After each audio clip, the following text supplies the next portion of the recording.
আপনারা কোন সৈনিক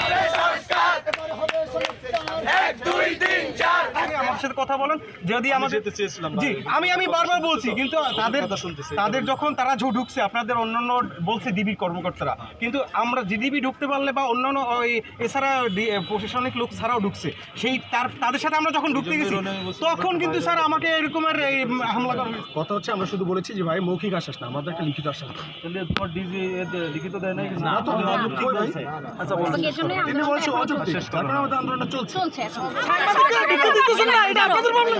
আমার সহকর্মী আমার ভাই এইভাবে আটকে রাখছেন কেন আপনারা?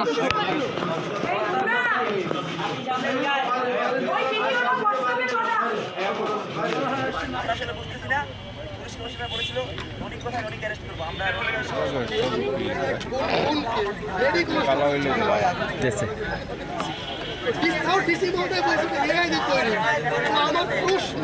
আমরা দেখেছি যে তাদের উপরে ছাত্রলীগ যুবলীগের লোকেরা স্টাফদের অ্যাপ্রন পরে একসাথে ডায়াগনস্টিক সেন্টারের লোকেরা সবাই মিলে সম্মিলিতভাবে অনশনকারীদের উপর হামলা করেছে। জয় বাংলা স্লোগান দিয়ে আমাদের শিক্ষার্থীদের উপর হামলা করেছে। কিন্তু তারপরেও আমরা তো কেউ লাঠির কোষে মারতে চাইনি ভাই, আড্ডা দিয়ে কামাইতেছে।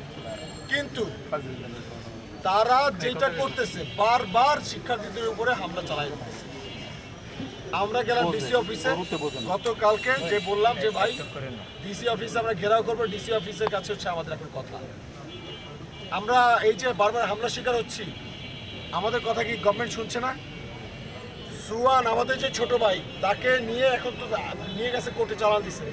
তাকে প্রথমে নিয়ে কোথায় যে নিয়ে গেছে আমরা জানি না, কোনো ওয়ারেন্ট ছাড়া তার তুলে নিয়ে গেছে। একটা কাগজ তো দিবে, বলবে যে তোমাকে এই কারণে আমরা নিব। পুলিশ যে আমাদের নিবে আমাদেরকে জানাবে না তোমাদের অপরাধ এটা, তোমাদের আমাদের সাথে যেতে হবে। কিন্তু পুলিশ যদি পুলিশের মতো আচরণ না করে, পুলিশ যদি খুনিদের মতো আচরণ করে, পুলিশ যদি পুলিশের মতো নিয়মতান্ত্রিক আচরণ না করে খুনিদের মতো আচরণ করে, তারা যদি অপহরণকারীদের মতো আচরণ করে তুলে নিয়ে যায়, কোথায় নিয়ে গেছে আমরা জানি না, তারপর মারধর করে নাক ফাটিয়ে দিয়ে তারপর শুনি যে তাকে হচ্ছে কোর্টে নিয়ে গেছে, এটা কেমন পুলিশ?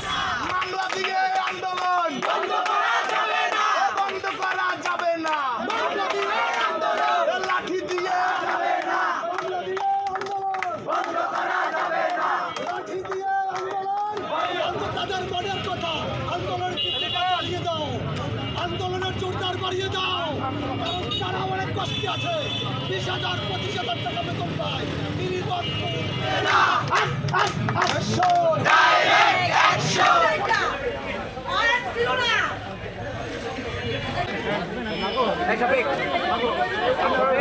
বাবু